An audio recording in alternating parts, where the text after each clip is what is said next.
മുഖ്യമന്ത്രി ശ്രീ വി.ഡി. സതീശൻ ഒരു സംഭവമാണ്. ചോദ്യം: സർക്കാരിന്റെ അനുമതിയില്ലാതെ, സർക്കാരിനെ അറിയിക്കുക പോലും ചെയ്യാതെ അദാനി വിഴിഞ്ഞം തുറമുഖത്തിലെ തന്റെ ഓഹരിയുടെ 49% MSCക്ക് കൈമാറുന്ന വിഷയമുണ്ടല്ലോ, ഇതിലെന്താണ് പറയാനുള്ളത്? പ്രളയവും കോവിഡും എത്ര നാളുണ്ടായിരുന്നു? ഒരു മാസം പ്രളയം, വേണമെങ്കിൽ ഒരു 4 മാസം കോവിഡ്, ആയിക്കോട്ടെ 5 മാസമല്ലേ, 5 കൊല്ലത്തേക്കുള്ള ഇളവാണ് കൊടുത്തത്, 5 വർഷത്തേക്ക്. ചോദ്യവുമായി ബന്ധമേ ഇല്ലാത്ത ഉത്തരം. മാത്രമല്ല, കോവിഡൊക്കെ 4 മാസമേ ഉണ്ടായിരുന്നുള്ളൂ എന്നൊക്കെ പറയുന്ന ഒരു പുസ്തകപ്പുഴു, ഒരു ബുദ്ധിജീവി, ഒരു സാമ്പത്തിക വിദഗ്ധൻ, ഇതൊക്കെ അങ്ങ് മാത്രമായിരിക്കും. ഞാൻ അതൊന്നുമല്ല, ഞാനൊരു സാധാരണ നാട്ടിൻപുറത്തുകാരനാണ്. Okay, sorry. അടുത്ത ചോദ്യം: ഈ ഓഹരി കൈമാറ്റത്തെ കുറിച്ച് ആദ്യം വാർത്ത വന്നത് ദേശാഭിമാനിയിലാണ് എന്ന് സാർ പറഞ്ഞിരുന്നു. ദേശാഭിമാനിയിലാണ് എന്ന് പറഞ്ഞത് കുറച്ച് നാടകീയമായാണ്. പേപ്പറൊക്കെ ഇങ്ങനെ എടുത്ത് മേശയിലോട്ട് എറിഞ്ഞിട്ട് സാർ പറഞ്ഞു, ഞാൻ എന്താ പറയേണ്ടത്, എന്ത് മറുപടിയാണ് ഞാൻ ഇതിൽ പറയേണ്ടത്, നിങ്ങൾ പറ എന്നൊക്കെ സാർ ചോദിച്ചിരുന്നു. അപ്പോ ആ പറഞ്ഞത് പിന്നീട് നമ്മൾ വെളിപ്പെട്ട കാര്യങ്ങൾ വെച്ച് എന്ത് തോന്നുന്നു, മറ്റു മാധ്യമങ്ങളിലും മുമ്പ് ഇത് വന്നിരുന്നു എന്ന് പറയുന്നുണ്ട്. അപ്പോഴോ ഞാനുമായിട്ട് ഗൂഢാലോചന നടത്തിയിട്ടാണ് MSc വരുന്നതെന്ന് പറഞ്ഞപ്പോൾ പറഞ്ഞതാണ്. ഓഹോ, അതായത് പണ്ടാരോ പറഞ്ഞതുപോലെ ഞാൻ ഇടയ്ക്ക് ചില കള്ളങ്ങളൊക്കെ പറയും, അതാണോ? ചോദ്യം 3: സർക്കാരിന്റെ കേസുകൾ വാദിക്കാനായിട്ട് നിയമിച്ച പ്രോസിക്യൂട്ടർ RSSകാരനാണ് എന്നൊരു വിവാദമുണ്ട്. അദ്ദേഹത്തിന്റെ ഫേസ്ബുക്ക് പോസ്റ്റുകളൊക്കെ പഴയത് നിയമനം കഴിഞ്ഞ ഉടനെ അദ്ദേഹം പിൻവലിക്കുകയൊക്കെ ചെയ്തു. ആ വിഷയത്തിൽ എന്താണ്? എന്റെ കയ്യിലുള്ളത് ഇന്ത്യൻ ലോയേഴ്സ് കോൺഗ്രസിന്റെ സംസ്ഥാന കമ്മിറ്റി സമർപ്പിച്ച റിപ്പോർട്ടാണ്, ഈ റെക്കമെൻഡേഷനാണ്. ആ റെക്കമെൻഡേഷനിൽ ഈ വിവാദപ്പെട്ട 2 പേരുടെയും പേര് അവർ റെക്കമെൻഡ് ചെയ്ത 2 പേരെ ആക്കണമെന്ന് പറയും. ഇതാണ് എൻ്റെ ലിസ്റ്റ്. അത് ശരി. അപ്പൊ കോൺഗ്രസിന്റെ സംഘടന തരുന്ന ലിസ്റ്റ് പ്രകാരമാണ് നിയമനങ്ങൾ നടത്തുന്നത് എന്നിട്ട് ആ ലിസ്റ്റ് പത്രസമ്മേളനത്തിൽ കൊണ്ടുവന്ന് ഉയർത്തി കാണിച്ചതൊക്കെ നല്ല അന്തസ്സായിട്ടുണ്ട്. ഇതാണ് എൻ്റെ ലിസ്റ്റ്. പക്ഷേ KSUവിനും ഇതിലൊരു എതിരഭിപ്രായം ഉണ്ടെന്ന് പറയുന്നു. നോ ഗവൺമെന്റ് ബിൽഡറെ നിയമിക്കുന്നതിന് അവർക്ക് എന്താ കാര്യം?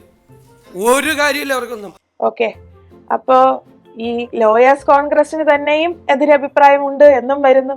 ഏതായാലും എല്ലാ എതിരഭിപ്രായങ്ങളെയും അവഗണിച്ചുകൊണ്ട് ഈ നിയമനം സുശക്തമായി നടത്താൻ അങ്ങ് തീരുമാനിച്ചെങ്കിൽ അങ്ങേക്ക് അതിന് തക്കതായ കാരണമുണ്ടാകുമെന്ന് തന്നെ ഞങ്ങൾ വിശ്വസിക്കുന്നു. അതിവേഗ റെയിൽവേയെ കുറിച്ച് എന്താണ് ഇപ്പോൾ പറയാനുള്ളത്? ഈ രൂപത്തിൽ പദ്ധതി ഏറ്റെടുക്കാൻ സാധിക്കില്ല. അപ്പോൾ അതും സ്വാഹ എന്നാണോ പറഞ്ഞു വരുന്നത്? ഈ പഠനങ്ങൾ യഥാർത്ഥ ആവശ്യകതയും പദ്ധതിയുടെ വിശാലമായ ബഹുമുഖ സാമ്പത്തിക പ്രാധാന്യവും തെളിയിച്ചാൽ മാത്രമാണ് DPR തയ്യാറാക്കുന്ന അടുത്ത ഘട്ടത്തിലേക്ക് കടക്കാൻ പാടുള്ളൂ എന്നാണ് കമ്മിറ്റിയുടെ ഏകകണ്ഠമായിട്ടുള്ള റിപ്പോർട്ട്. പണ്ട് സാറ് പറഞ്ഞു എന്തൊക്കെ സംഭവിച്ചാലും ശരി കേരളയിൽ നടപ്പിലാക്കില്ല എന്ന്. അന്ന് തന്നെ സാറ് പറഞ്ഞു വന്ദേ ഭാരത് ഉണ്ടല്ലോ, അത് മതിയല്ലോ, ആർക്കാണ് ഇത്ര ധൃതി, പിന്നെ വളഞ്ഞു കിടക്കുന്ന പാളങ്ങളൊക്കെ നൂത്തെടുത്താ മതി, അത്രയല്ലേ ഉള്ളൂ പ്രശ്നം. തിരഞ്ഞെടുപ്പ് അടുക്കാറായപ്പോ സാറ് പറഞ്ഞു എന്തായാലും ഒരു അതിവേഗ റെയിൽ പദ്ധതി നടപ്പിലാക്കും ഈ കോൺഗ്രസ് അധികാരത്തിൽ വന്നാൽ എന്ന്. ഇപ്പോ ഒന്നുകൂടി ഇരുത്തി പഠിക്കണം എന്നാണ് സാറ് പറയുന്നത്. ഇങ്ങനെ ചോദിക്കുന്ന ചോദ്യങ്ങളിൽ മറുപടി പറയുമ്പോ ആ പറഞ്ഞ മറുപടി സത്യമല്ല അല്ലെങ്കിൽ തെറ്റാണ് എന്നൊക്കെ പിന്നീട് വെളിപ്പെട്ട് കഴിഞ്ഞാൽ നമ്മുടെ പ്രിയങ്കരനായ മുഖ്യമന്ത്രിക്ക് ചില പ്രത്യേകതരം ജസ്റ്റാസ് ഉണ്ട്, ചില രീതികളുണ്ട്. ഓരോ മനുഷ്യർക്കും ഓരോ രീതി ഉണ്ടാവുമല്ലോ. ഒന്നാമത്തേത് അദ്ദേഹം പറയുക, ഞാൻ അങ്ങനെ പറഞ്ഞോ, ഞാനോ, നോ നോ നോ നോ അല്ല, ഞാൻ അങ്ങനെ അല്ല പറഞ്ഞിട്ടുള്ളത്, നോ, ഇത് ഒരു രീതിയാണ്.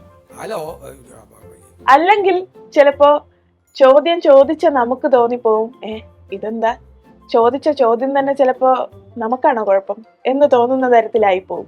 ഉദാഹരണത്തിന് അദാനിയുടെ സ്പോൺസർഷിപ്പിൽ ചാർട്ടേഡ് ഫ്ലൈറ്റിൽ NDA നേതാക്കളെ കാണാൻ പോയ വിഷയമുണ്ടല്ലോ മാംഗ്ലൂരിൽ.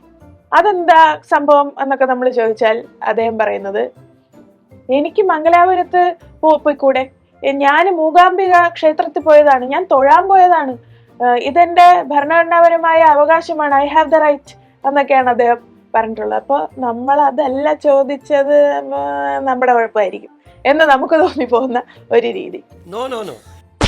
ഇതിലും മനോഹരമായ വേറൊരു രീതിയുണ്ട്. അത് നമ്മൾ മുൻപ് കേരളത്തിലെ ഒരു മുഖ്യമന്ത്രിമാരിലും അധികം അങ്ങനെ കണ്ടിട്ടില്ലാത്ത ഒരു രീതിയാണ്. അത് അനാവശ്യമായ ചില ഇംഗ്ലീഷ് ഡയലോഗുകൾ പറഞ്ഞ് ആളുകളുടെ വായടപ്പിക്കാൻ ശ്രമിക്കുക എന്നുള്ളത്. ഏറ്റവും വലിയ ഉദാഹരണം ഈ അടുത്തുണ്ടായ ഗൗരവതരമായ ഒരു വിഷയം. 300 തൊഴിലാളികളെ യാതൊരു മുന്നറിയിപ്പും കൂടാതെ ഒരു വലിയ കമ്പനി, കോറോ ഹെൽത്ത് എന്ന വലിയ കമ്പനി പിരിച്ചുവിടുന്നു. തൊഴിലാളികളുടെ അവകാശങ്ങളെല്ലാം ലംഘിക്കപ്പെടുകയാണ് അവിടെ.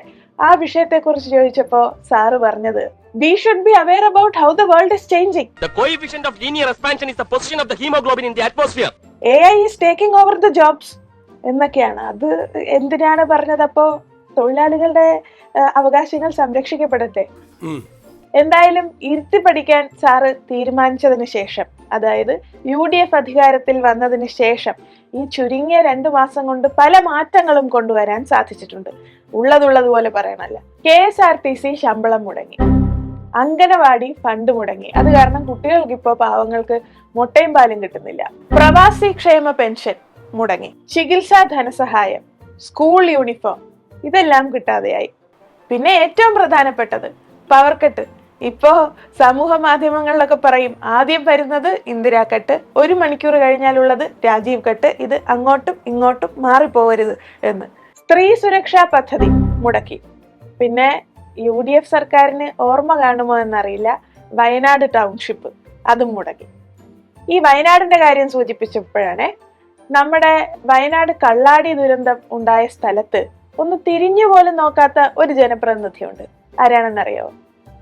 വയനാടിന്റെ സ്വന്തം MP ശ്രീമതി പ്രിയങ്ക ഗാന്ധി. ഇതിനിടയിൽ വേറൊരു സംഗതിയും കൂടിയുണ്ട്.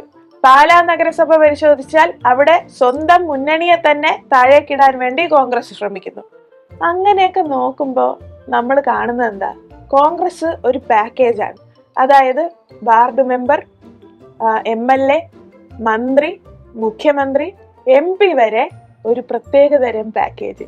കാര്യങ്ങൾ ഇരുത്തി പഠിച്ച് ബുദ്ധിജീവി ചമഞ്ഞ് ഒക്കെ ഓരോന്ന് പറയുമ്പോഴും ചെയ്യുമ്പോഴും ഗുണകരമായ മാറ്റങ്ങൾ നാട്ടിലുണ്ടാകുന്നുണ്ടോ എന്ന് കൂടി പരിശോധിക്കുന്നത് നന്നാവും.